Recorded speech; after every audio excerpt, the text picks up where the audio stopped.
নমস্কার বন্ধুরা, আপনারা দেখছেন চিকেন পপকর্ন রেসিপি বা চিকেন পকোড়া।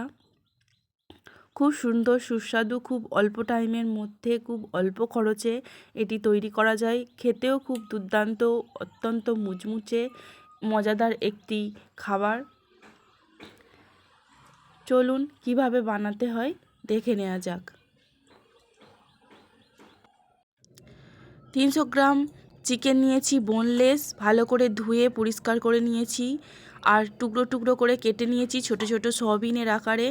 আপনারা চাইলে আপনাদের পছন্দ মতো সাইজে কেটে নিতে পারেন, তবে এই রকম কাটলে খুবই ভালো হবে। আষ্টে গন্ধ যাওয়ার জন্য প্রথমে একটু দিয়ে দেব লেবুর রস, 1 চামচ মতো দিয়ে ভালো করে মিশিয়ে নিতে হবে। এর জন্য ভালো একটা ফ্লেভার আসবে, টকটক। এরপরে এর মধ্যে দিয়ে দেবো একটা বড় সাইজের পেঁয়াজ বাটা, 1 চামচ আদা বাটা, 1 চামচ রসুন বাটা এবং ধনেপাতা কাঁচা লঙ্কা একসাথে বাটা, এই 1 চামচের মতো। মিশ্রণগুলি দিয়ে ভালো করে মিশিয়ে নেব। মিশিয়ে নিলে এতে করে কি হবে, মশলাগুলি ভালো করে চিকেনের মধ্যে চলে যাবে। একটু সময় নিয়ে মিশিয়ে নিতে হবে, যাতে ভালো করে প্রত্যেকটি টুকরোর গায়ে মশলাগুলি ভালো করে মিশে যায়।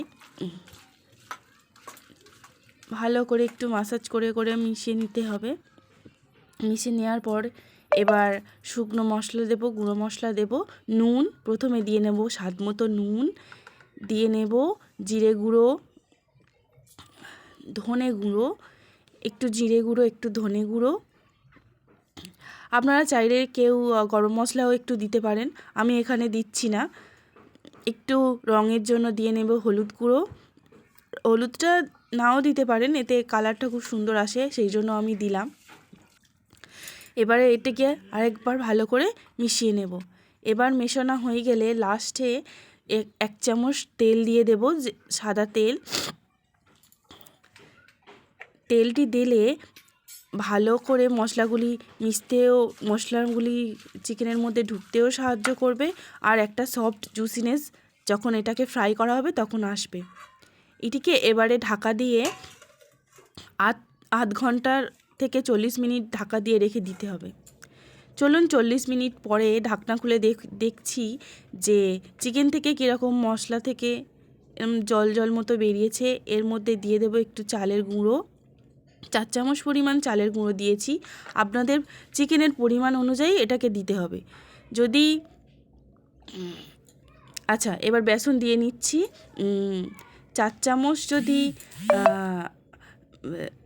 রাইস ফ্লোর দেন তাহলে সেখানটায় তার থেকে একটু বেশি পরিমাণে বেসন দেবেন, তাহলে বেসনের ফ্লেভারটা বেশি খেতে ভালো লাগে, আর চাল গুঁড়োর কারণে মুচমুচে ভাবটা আসবে। ভালো করে এবারে এর মধ্যে দিয়ে মিশিয়ে নিতে হবে আস্তে আস্তে করে। এমনভাবে মেশাতে হবে যেন প্রত্যেকটা টুকরোর গায়ে যেন এটাকে ভালো করে কোট করে নেওয়া যায়। যদি খুব বেশি শুকনো শুকনো হয়ে যায়, সেক্ষেত্রে অল্প একদম সামান্য পরিমাণে জল দিতে পারেন, কিন্তু আমার এখানে জল লাগেনি। আমি একটু সময় নিয়ে ভালো করে মাখিয়ে নিয়েছি। আপনারাও একটু সময় নিয়ে আস্তে আস্তে ভালো করে মাখিয়ে নেবেন। দেখুন ঠিক এই রকম হয়ে যাবে। খুব বেশি জল জল করার দরকার নেই, একদম গায়ে গায়ে লেগে থাকবে, ঠিক আলু ভর্তা মাখানোর মতোই লেগে থাকবে। এবারে এটাকে সাইডে রেখে গ্যাসে কড়াই বসিয়ে কড়াই গরম করে ফিট করে তাতে তেল দিয়ে দেব। খুব বেশি পরিমাণে তেল দেওয়ার দরকার নেই, মিডিয়াম পরিমাণে তেল দিলেই হবে, কারণ পকোড়া ভাজার জন্য ডুবো তেলের দরকার নেই, ওই একটু তেল হলেই হবে। এবারে একটা করে টুকরো তুলব, মশলা না ছাড়িয়েই, মশলা সমেত একটা করে বা মিশ্রণ সমেত একটা করে টুকরো তুলব এবং গরম তেলের মধ্যে একটা একটা করে দিতে থাকবো। এখানে একটা একটা করে ভাজার কোনো দরকার নেই, আপনি বেছে বেছে অনেকগুলো করে একসাথে ভেজে নিতে পারবেন। এতে করে কি হবে, খুব তাড়াতাড়ি আপনার ভাজা হয়ে যাবে। আপনার পছন্দ অনুপাতে একটা করে টুকরো তুলবেন এবং কড়াইয়ের মধ্যে ছাড়তে থাকবেন।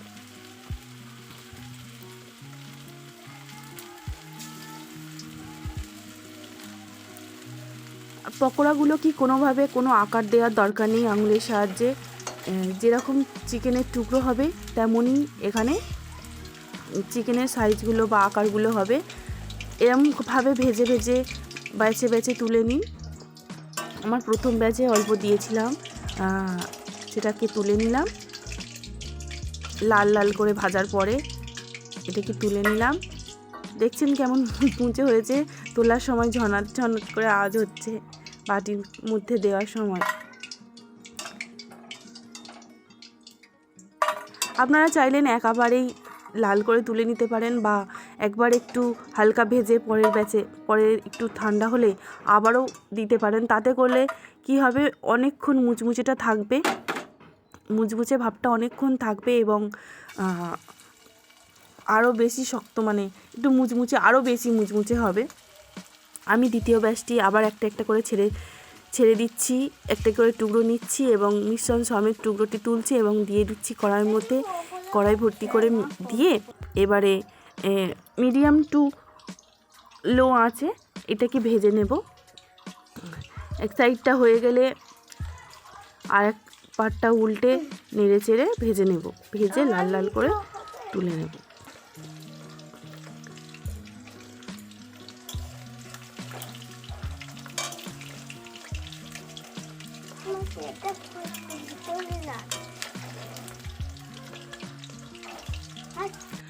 আমার চিকেন পপকর্ন বানানো কমপ্লিট হয়নি পুরোপুরিভাবে।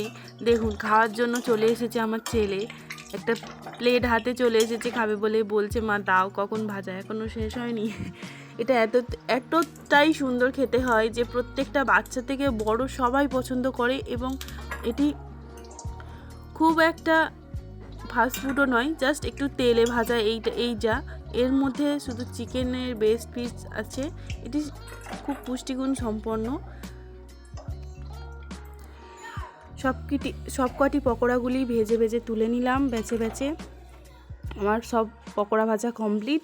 এবারে দেখুন, দেখাবো বাইরে থেকে যেমনই মুচমুচে, ভিতর থেকে তেমনই সফট এবং জুসি।